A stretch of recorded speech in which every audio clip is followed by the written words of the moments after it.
오늘 말씀의 제목을요, 생명을 살리는 말씀이라는 주제를 가지고 잠깐 우리가 같이 말씀을 좀 나누도록 하겠습니다. 여러분, 사람이 살아가면서 말처럼 중요한 게 어디 있겠습니까? 정말 말이 중요해요. 네. 가정 안에서 식구들이 서로 이렇게 대화를 하잖아요. 말을 통하는 사람이 사실은 식구거든요. 아내와 남편과 자녀들과 말이 통해야지 식구야. 근데 말이 안 통하면 남편과 아내와 자녀가 마치 뭐와 같으냐면 투명 인간처럼 지내게 될 수가 있습니다. 혹시 여러분 가운데 말 안 하고 지내서 투명 인간처럼 지내는 분이 혹시 이 자리에 없으신가 한번 살펴봤으면 좋겠어요. 이 사회도 마찬가지. 말이 통해야 되는데 말이 안 통하면 그 사회가 어떤 사회가 되느냐 하면 독재로 갈 수 있습니다. 말이 잘 통해야 되거든요. 근데 말이 안 통하면 독재로 갈 수가 있기 때문에 정말 중요한 부분이고, 나라도 마찬가지. 나라도 여러분, 나라도요 가끔 이제 참 우리 옆에 나라, 이웃 나라 있잖아요. 일본이 있잖아. 일본이 뭐라고 그래요? 독도는 자기네 땅이라고 자꾸 우겨가는 거예요. 사실은 우리나라 땅인데. 근데 왜 이런 일이 생기느냐? 둘이 말이 안 통해서 사실 그러거든요. 여러 가지 여건들이 다 있지만 결국에는 뭐냐면 말이 안 통해. 나라도 그래요. 그래서 사실 가정에서도 말이 안 통하면 가정이 붕괴되고, 사회도 붕괴되고, 또 국가도 마찬가지 전쟁을 하게 돼 있어. 말이 서로 안 통하면. 이 말이 이렇게 중요하다는 것을 이야기를 할 수 있습니다. 그래서 말을 어떻게 하느냐에 따라서 행복이 우리에게 찾아올 수도 있지만, 말 한마디에 따라서 불행의 결과가 나타날 수도 있다는 거예요. 말 한마디가 그렇게 소중하다는 거예요. 어떤 분은 복을 불러오는 말을 하는 사람이 있는가 하면 복을 차버리는 말을 하는 사람들이 개 중에 있다는 것입니다. 그래서 오늘 여러분과 제가 나는 정말 생명을 살리는 말씀하는 사람인가, 아니면 내가 열매를 잘 맺는 뿌리를 씨 뿌리는 사람인가, 아니면 입을 열면 기분 나쁜 투로 말투를 던지는 사람일까? 한번 여러분 스스로가 한번 좀 생각을 해보면서 오늘 성경의 말씀을 한번 비춰보면서 나는 말을 어떻게 하고 있나. 자, 오늘 잠언은 이렇게 솔로몬을 통해서 이렇게 기록하고 있습니다. 오늘 잠언 18장 21절 말씀에 생명과 사망은 혀의 권세에 달려 있나니, 생명과 사망, 그러니까 죽음과 사는 것이 어디 달리느냐? 우리 혀에 달려 있다고 말하고 있는 것입니다. 말을 내가 하느냐에 따라 살아난 사람이 있는가 하면, 말을 하면서 죽음을 이르게 만드는 말을 하는 사람이 있다는 거죠. 그러면서 성경은 뭐라고 말하냐면, 혀를 사랑하는 자는 그 열매를 따먹는다, 먹는다, 그렇게 말하고 있습니다. 자, 그래서 좀 쉽게 말하면 여러분들이 지금까지 오늘까지의 여러분의 삶의 열매를 여러분들이 어떻게 해서 따먹느냐? 오늘 전에, 어제, 그제, 1년 전, 5년 전, 뭐 3년 전, 아니면 몇 개월 전에 했던 말에 의해서 오늘 여러분들이 살아가고 있다는 거예요. 그러니까 오늘 내가 이렇게 살아가는 이유가 왜 그러냐? 내가 말을 심었기 때문에 지금 말을 먹고 지금 살아가고 있다는 거예요. 말이 굉장히 소중하다는 거예요. 그 역사적으로 보면 나라가 위태로울 때 아주 긍정적인 믿음에 말하는 사람들이 많더라고요. 자, 우리가 보니까 긍정적인 믿음의 말을 하는 사람은 자신을 살릴 뿐만 아니라 공동체를 살리고 나라를 살리는데, 예를 들면 여러분, 미국의 16대 대통령 링컨이라는 사람이 미국이 남북 전쟁을 하잖아요. 그래서 상처와 분열이 정말 힘들었어. 분열 속에 있었는데 링컨이 전쟁을 해가지고 승리를 한 다음에 어떤 얘기를 하냐면 이렇게 말했습니다. 우리는 서로를 증오하지 말고 사랑과 함께 앞으로 미래를 잘 세워 갑시다 라고 말을 하면서, 링컨의 말에 예수님의 말씀 중에 한 가지, 원수를 사랑하라라고 하는 마태오 5장 44절에 그 메시지를 담고 있는 게 증오하지 말고 사랑을 하면서 함께 미래를 일구어 나가자라는 그 말에, 긍정적인 말에 의해서 여러분, 미국이요 정말 화해하고 용서하고 미국 공동체를 살리는 정말 영향력 있는 언어가 되어진 것은 링컨의 긍정적인 믿음의 말이었다고 하는 것입니다. 여러분, 인도 그러면 영국이 지배하고 있을 때 간디라는 사람이 있었습니다. 여러분, 간디라는 사람은요, 영국이 지배 아래 있으면서도 인도 독립의 운동을 위해서 굉장히 힘썼는데, 당시에 인도 사람들은 폭력을 막 하려고 그랬어요. 야, 왜 영국이 우리를 지배하고 우리를 인간 취급을 안 하느냐? 그럴 때 간디가 나와서 뭐라고 말하냐면, 여러분, 폭력은 안 됩니다. 비폭력을 강조하고 사랑을 강조하면서 이렇게 얘기를 했어요. 여러분의 마음이 바뀌면 세상도 바뀝니다. 평화로운 행동이 자유를 가져다 올 것입니다. 그러면서 비폭력에 대한 얘기를 할 때 그 말을 들은 모든 인도 사람들의 마음속에 희망을 심어주고 신뢰를 심어줘서 공동체가 사라지는 놀라운 역사를 끼친 것이 간디의 희망의 긍정적인 믿음의 메시지였다고 우리가 역사적인 부분을 보지 않겠습니까? 여러분, 우리가 잘 아는 마틴 루터킹 목사님도 있습니다. 이분의 그 메시지가 많은 얘기가 있어요. 설교 내용 속에. 흑인인데도 이분의 가장 수많은 말 중에 가장 제 마음을 울리는 말이 뭐냐면, 나는 꿈이 있습니다. I have a dream이라고 하는 단어를 쓰면서 나는 꿈이 있습니다. 근데 그 꿈이 뭐였느냐? 이런 얘기를 했습니다. 마틴 루터킹은 어둠 속에서도 우리는 빛을 선택하고 증오 대신에 사랑을 선택합시다. 그러면서 증오하지 말고 사랑을 선택하자고 하는 그런 메시지를 하면서 나는 꿈을 가지고 있습니다. 그렇게 해서 여러분들이 아시는 대로 이분은 베드로전서 4장 8절에 나와 있는 사랑으로 모든 것을 덮으라 라고 하는 복음의 정신이 담긴 그 말을 함으로 지금 어떻습니까? 미국이 흑인과 백인 사이에 물론 차별이 조금이라도 있긴 있지만 얼마 전에는 여러분들이 아시는 대로 오바마라고 하는 흑인 대통령이 생기지 않았습니까?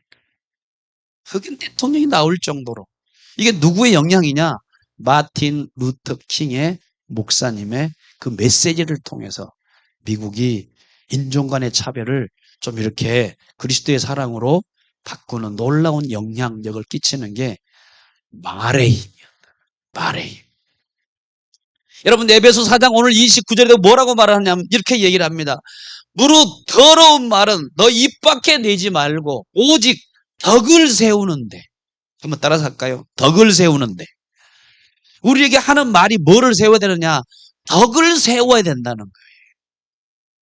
여러분, 아무리 사실이고 진실이라 할지라도 덕이 안 되면 해야 돼요? 말아야 돼요? 안 해야 돼. 성경은 우리에게 그렇게 말씀을 하고 있어요. 우리는 사실, 진실도 중요해요. 진실보다 더 위에 있는 게 덕입니다. 내가 이 말을 교회 안에서, 내가 이 말을 가정 안에서, 내가 이 말을 공동체 안에서 했을 때에 사실이지만 덕이 안 됐을 때는, 은혜가 안 됐을 때는 안 하는 게 좋다는 거예요. 그러면서 계속 이렇게 말하는 거예요. 뭐라고 말을 하느냐? 선한 말을 하여 듣는 자들에게 은혜를 끼치게 하라. 한번 따라서 은혜를 끼치게 하라. 내가 말하는 게 뭐가 돼야 돼요? 은혜가 돼야지. 여러분, 지금 말하는 게 은혜가 안 되면 성경은 하지 말라라고 얘기를 하고. 여러분들이 말하는 게 덕이 안 되면 하지 말라라는 거예요. 덕이 안 되면. 항상 성경은 인품과 덕과 인격에 대한 얘기를 하고 있어요. 내가 말했는 사실인데 그것이 덕이 안 되고 은혜를 끼치지 않으면 그 말을 하지 말라고 하는 것을 성경은 우리에게 언어에 대한 부분들을 우리에게 가르쳐 주고 있습니다.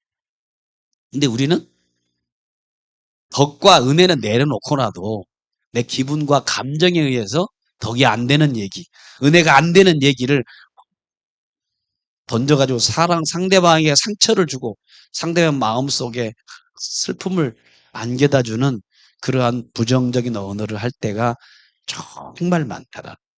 그래서 오늘 성경은 우리에게 이런 말씀을 하고, 더러운 말은 입 밖에 내지 말고 덕을 세우는데 말을 해라. 근데 그것이 뭐냐? 은혜를 끼치게 해라. 우리 옆 사람과 덕을 끼치고 은혜로운 말을 합시다. 시작. 여러분, 말이라고 하는 거는요, 단순한 소통도 있긴 있지만 공동체를 살려.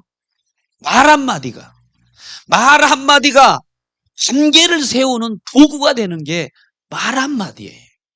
여러분, 우리 교회에 대해서도 여러분들 어떻게 얘기를 합니까? 주위 사람들한테? 저는 예전에요, 했을 때 거기에 이제 교회가 굉장히 깔끔하게 했어요. 근데 그분들이 뭐라고 하면 그런 얘기예요. 목사님, 우리 교회 데리고 오려면요, 창피해서 못 데리고겠어요. 그래서 왜? 너무 깔끔하게 져가지고 올라오려면 있는 믿음도 다 떨어질 것 같다고.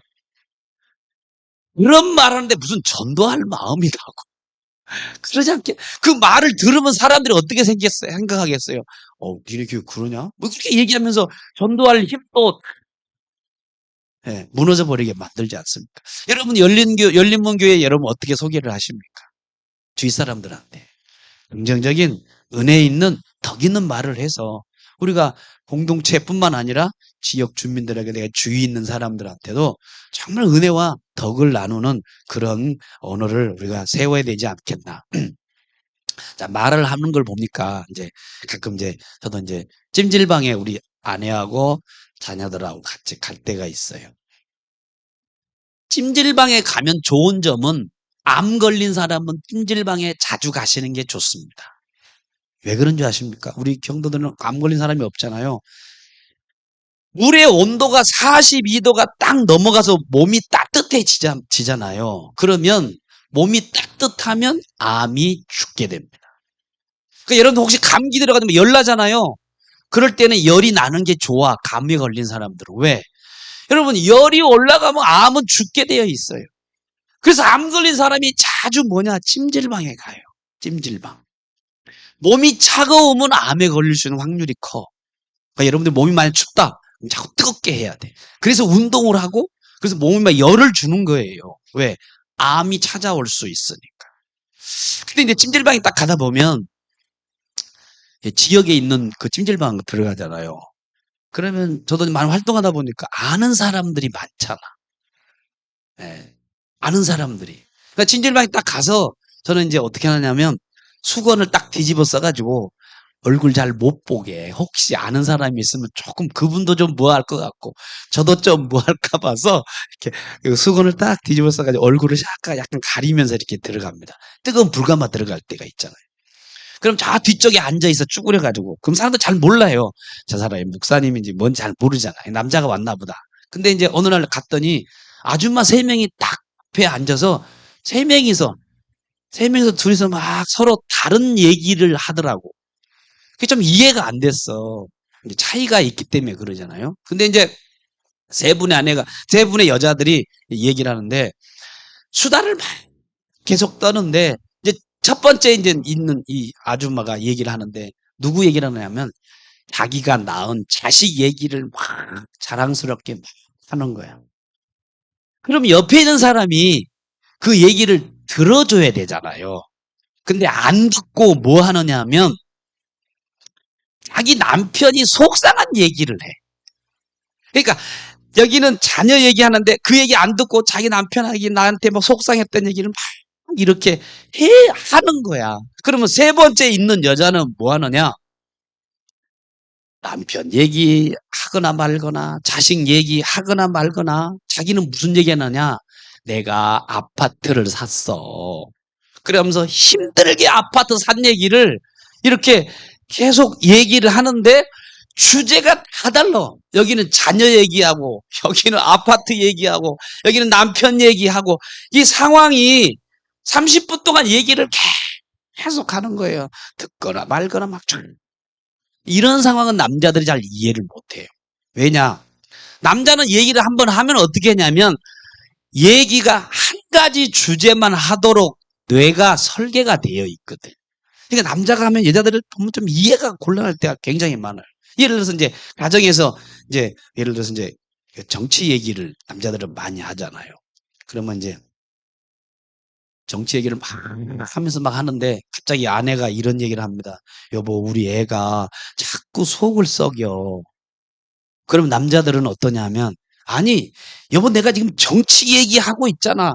정치 얘기하고 있는데 자식 얘기하면, 아, 그냥 시기를 부려, 남자가. 하나 가지고 얘기하지. 무슨 또 다른 얘기를 하냐. 그러니까 나 지금 정치 얘기하고 나서, 끝나고 나서, 그 다음에 자식 얘기를 해. 이게 남자라고. 근데 여자들은 안 그래요. 그렇게 안 한다고요. 그러니까 남자들은 한 주제만 가지고 얘기하는데, 여자분들은요, 동시에 다 이 얘기 들으면서도 같이 얘기하고 다 같이 한단 말이에요. 기분 안 나쁘게 다 해요. 애기 얘기를 하든지 아파트 얘기를 하든지 남편 얘기를 하든지 그냥 다 얘기를 자유롭게 하는 분들이 여성분들이라는 것을 이렇게 생각을 하게 됐는데, 근데 조금 이제 그 여자에 대한 그 책들을 보면은 좀 이해가 되더라고. 뭐냐 하면, 여러분, 여자는요, 언어를 관장하는 뇌가 좌뇌하고 우뇌가 같이 있답니다. 뇌를 관장하는 그쪽이 좌뇌하고 우뇌에도 언어를 관장하는 뇌가 두 개나 있어요. 그러니까 이 말은 무슨 말이냐면, 여자들은요, 좌뇌, 우뇌에 말이 꽉 차 있다는 거예요. 말이 차 있어요.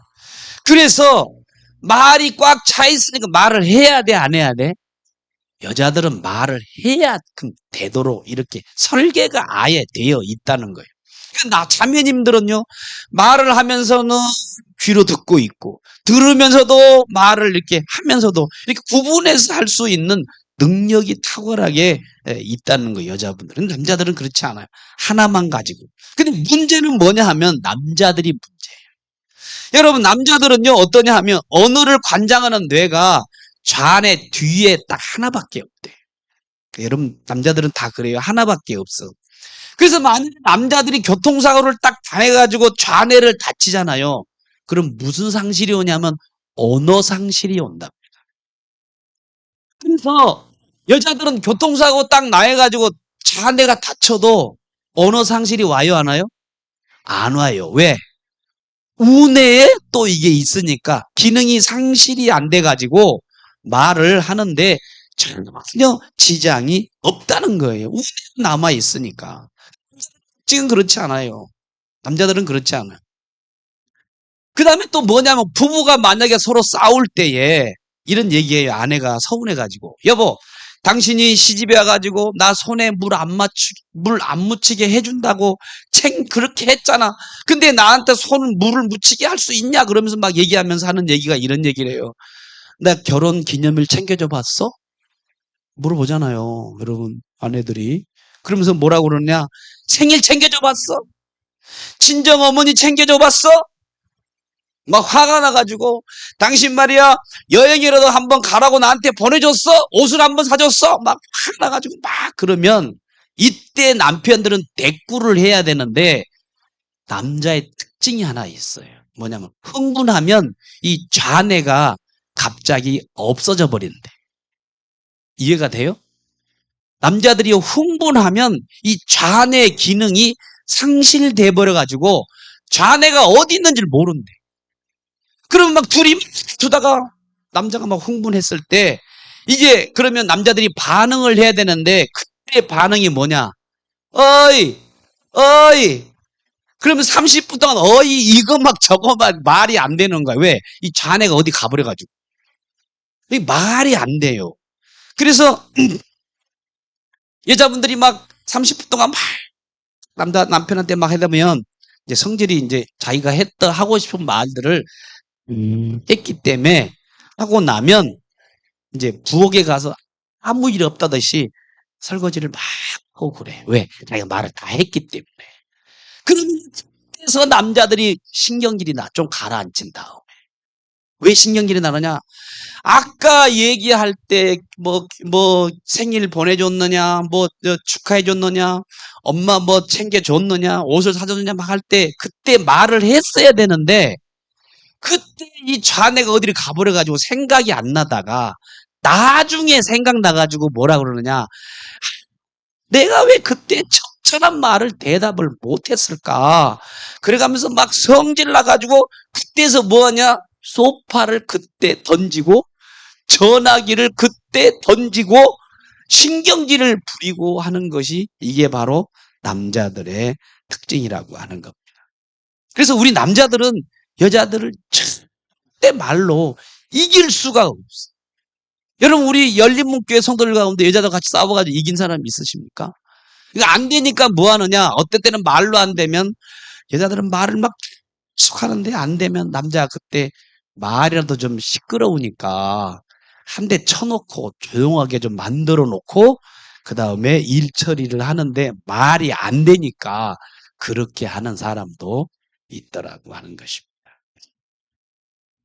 말싸움 여자를 이길 수가 없습니다. 그런데 우리가 먼저 이제 이 남자와 여자에 대한 구조를 한번 좀 잠깐 좀 설명을 좀 하는 것이 좀 좋을 것 같고 여러분 좀 이해하는 부분이 좋을 것 같아요. 할 때 남자에게는 하루에 몇 마디를 하게 만들어내냐면 남자들한테는 하루에 10,000마디 정도 하루에 하나님께서 우리를 프로그래밍을 해놨어. 몇 마디요? 10,000마디 하도록 해놨어. 그럼 여자분들은 하나님이 여자를 창조할 때 하루에 몇 마디를 하도록 창조를 하셨느냐 하면 몇 마디인 줄 아세요? 약 25,000마디에서 30,000마디를 하도록 하나님이 이렇게 설계를 이렇게 해놨다고. 보세요. 남자는 하루에 10,000마디를 해야 되는데 출근했어. 그럼 직장에 가가지고 이 말 저 말 막 뭐 부하들 직원하고 상사들하고 그 다음에 동료들하고 막 이 일을 하다 보면 몇 마디를 하느냐? 대략 한 10,000마디 정도를 한답니다. 뭐 안 할 수도 있겠지만 10,000마디 정도 한다는 거예요. 그러면 집에 들어오잖아. 여러분 남자를 좀 이해할 수 있었으면 좋을 것 같아요. 왜? 10,000마디를 하게 했는데 집에 오면 더 이상 할 말이 있어요, 없어요? 그래서 없어서. 왜? 하나님이 몇 마디? 10,000마디 정도만 하라고 설계를 해놨기 때문에 할 말을 하고 싶어도 할 말이 없어. 의무가 다 끝났다고. 근데 자매님들은 달라요. 자매님들은요, 남편 출근하고 애들 학교 가고 혼자 있어도 몇 마디를 하냐면 10,000마디 정도를 한대요. 혼자서. 그럼 누구하고 하느냐? 반찬 만들면 예를 들어서 멸치 이렇게 만들면서 멸치 대가리를 이렇게 만들고 막 하잖아요. 그럼 멸치 대가리를 닫으면서 누구하고 대화를 하냐면 멸치하고 대화를 해. 뭐라고? 야, 너는 어디서 놀다가 잡혀와가지고 우리 집에 왔냐? 얘기를 하는 말이에요. 웃는 사람들은 다 이해가 할 거예요. 지 다듬을 때 아무 말 하는 게 아니야. 꽁치한테도 뭐라고 그래? 너 어디서 잡혀서 우리 집에 왔니? 하면서 꽁치하고 얘기하고 테레비 보면서 테레비하고도 얘기를 해. 안 그렇습니까? 그러다가 친구한테 동료한테 전화가 오면 전화 대고 막 테레비 켜놓고 전화하면 우리 남자들은 그걸 못해요. 테레비만 보지 전화면 전화만을 해야지. 테레비 보면서 전화하면서 20,000마디를 한다고. 그럼 얼마를 남았느냐? 5,000마디가 남았어. 그러면 남편이 딱 퇴근하잖아요. 그럼 5,000마디는 누구하고 하고 싶어요? 남편하고 얘기하고 싶어가지고 남겨놨단 말이야. 그럼 5,000마디를 하려고 하는데 남편한테 얘기를 해요. 뭐라 그러느냐? 저녁을 차려놓고 남편한테 무슨 얘기를 하느냐? 옆집 아줌마에 대한 얘기를 해요. 여보, 오늘 나하고 같이 옆집 아줌마하고 시장에 딱 갔는데, 김치찌개를 사가가지고 오는데 돼지고기 한 근만 사와야 되는데 6근이나 사와가지고 김치찌개를 하는 거 보니까 좀 정신 나간 여자 같아. 한 근이면 되지 5근까지 사와 막 하면서 그러니까 맨날 살림이 그 모양이지 막 그래가면서 말을 막 이렇게 말을 하는 거야. 그러면 남자들이 뭐라 그러냐? 아재 10,000마디를 했잖아. 그러니까 이제 그 말 들으니까 더 이상 하고 싶어 안 하고 싶어? 안 하고 싶은 거예요. 귀찮은 거예요. 그래서 남편이 듣다가 한마디를 하는 게 뭐냐? 그 쓸데없는 소리 말고 국이나 좀 담아와. 이렇게 하는 게 남자들이라는 거죠. 그렇지 않습니까? 그러면 이제 여자들이요, 그게 미치는 거예요. 얘기를 하고 싶으려고 5,000마디를 해야 되는데, 그거를 못하니까 이 짜증나는 거예요. 제가 그 말을 동감을 해요. 왜 그러느냐? 여러분, 저도요, 남자는 보통 1만 마디를 하잖아. 근데 제가 설교를 쭉 하는데 내가 한번 숫자를 대략을 한번 파악을 하느라고 이제 컴퓨터에 물어보니까 보통 제가 하는 게 13,000단어를 한다고 그러더라고요. 하루치를 넘어가잖아. 만 정도를 해야 되는데. 그래서 설교하고 내려가서 딱 하면 뭐 수요일도 하고 금요일도 하고 새벽기도도 하고 그러면 나중에 집에 가면 말하기가 싫을 때가 있어. 왜? 하루 거를 다 하다 보니까. 그렇게 되어지더라고 하는 것입니다. 그러니까 하나님께서 사람들을 창조할 때 남자와 여자와 말의 시각과 이런 청각의 실제적인 특징들이 다르게 하나님이 창조를 해놨다고 하는 것을 우리가 그런 부분들을 생각할 수 있는데, 그래서 우리가 이런 많은 차이를 좀 이해하면서 중요한 거는 뭐냐? 우리가 차이를 좀 이해했으면 좋겠다. 우리 한번 따라서 차이를 이해하자. 근데 그 차이를 이해하면서 뭐냐? 말은 생명을 살리는 말을 여러분과 제가 선택하는 것인데, 오늘 잠언에서도 아까 말한 것처럼 잠언 15장 4절 말씀에도 이런 다른 말씀입니다만 15장에도 나와 있는 말씀입니다. 이렇게 성경은 말하고 있습니다. 부드러운 말은 생명을 주나 거짓된 혀는 마음을 상하게 하느니라 라고 우리에게 말씀하고 있기 때문에 중요한 거는 생명의 말을 우리가 얼마나 하느냐. 칭찬 한마디, 격려 한마디, 이해와 배려의 한마디가 굉장히 큰 힘이 되는 것이 우리가 바로 언어라고 말할 수가 있습니다. 제가 이제 여러분 말 한마디에 인생이 바뀐 사람이 한 사람이 있었어요. 그 사람이 누구냐면 대표적인 사람인데 박지성이라고 하는 선수가 한 사람이 있습니다. 그럼 박지성 선수 아시죠? 이 박지성 선수의 자서전을 쭉 읽어보면요. 고등학교 때부터 이 사람이 공을 너무 잘 찼어요. 공을 굉장히 잘 찹니다. 근데 박지성 선수의 특징이 뭐냐면 90분 동안 계속 운동장을 뛰는 거예요. 정말 잘 뛰어요. 쉬지 않는 특징을 가지고 있었어. 심장이 굉장히 튼튼한 사람이야. 당시에 고등학교 때 박지성의 가치를 누가 알아줄 사람이 한 사람도 없었거든. 그러니까 대학교에서 스카우트도 해보지도 않고 프로팀에서도 이 사람이 뭐 스카우트 해가지도 않고 대학에서 스카우트 해도 않으니까 모르는 거야. 이 박지성이라는 애를. 그러다가 이제 명지대학교 감독이라는 사람이 박지성 선수의 가치를 알아봅니다. 뽑으려고 하는데 자기 학교에 뽑으려고 하는데 명지대학교에 축구팀이 다 차버린 거야. 그래서 박지성 선수가 테니스부에 한 명 티오가 모자라가지고 축구 선수가 돼야 되는데 어디로 들어갔느냐? 테니스부에 들어온 거야. 축구할 애가 테니스부에. 그래서 이제 테니스부에 들어와서 하면서 박지성 선수한테 이런 얘기를 했습니다. 너 우리 대학교 테니스부로 와라. 테니스 선수로 대학에 들어가서 공은 축구부에 들어가서 공을 찬 사람이 박지성이라는 사람. 원래 테니스부로 들어갔던 사람. 감독이 알았단 말이지. 그런데 나중에 이제 박지성 선수의 가치를 누가 알아보냐? 여러분들이 잘 아시는 사람이죠. 히딩크 감독이 알아봐. 나중에. 그런데 히딩크 감독이 보니까 얘를 보니까 너무 열심히 뛰는 거예요. 그래서 많은 사람들이 박지성을 몰라주는데 히딩크 감독이 이 박지성이를 프로 선수도 아닌데 대학 유망주도 아닌데 박지성이를 뽑잖아요. 뽑아가지고 했을 때 그때 당시에 히딩크를 욕을 굉장히 많이 했어요. 왜 이름도 없는 애를 거기에 집어넣느냐? 그래서 막 욕을 했는데 나중에 이제 후보로 뛰죠. 미국 골든컵에서 박지성 선수가 뛸 기회가 있는데 나중에 이제 부상을 입는 상황에서도 박지성 선수가 실망해가지고 라커룸에서 있는데 히딩크 감독이 통역관을 데리고 왔어. 통역관을 데려와가지고 뭐라고 영어로 하는데 1분 동안 떠들어대는데 알아들을 수가 없었어. 지금은 잘합니다. 박지성 선수가 보니까. 영어를 잘하는데 그때는 잘 못 알아들었거든. 그래서 이제 박지성 선수가 물어본 거예요. 저 감독관님이 나한테 뭐라고 하는 겁니까? 그래서 통역관에게 얘기를 하니까 이런 얘기를 했다는 거야. 당신 너무나 훌륭한 선수가 될 자질을 갖고 있다. 너는 앞으로 세계적인 대스타가 될 것이다. 야, 박정수가 그 말을 들은 거예요. 이 히든크가 나를 알아보는구나. 그래서 세계적인 대스타가 된다는 것을 알고 나서 히든크 감독의 말에 자기가 인생이 바뀌어졌다고 그 책 속에 그렇게 기록이 되어져 있습니다. 듣고 난 다음에 자신감을 가지고 플레이를 하는데 나중에 여러분 아시는 대로 포르투갈하고 32강을 여러분 하신 거 보셨잖아요.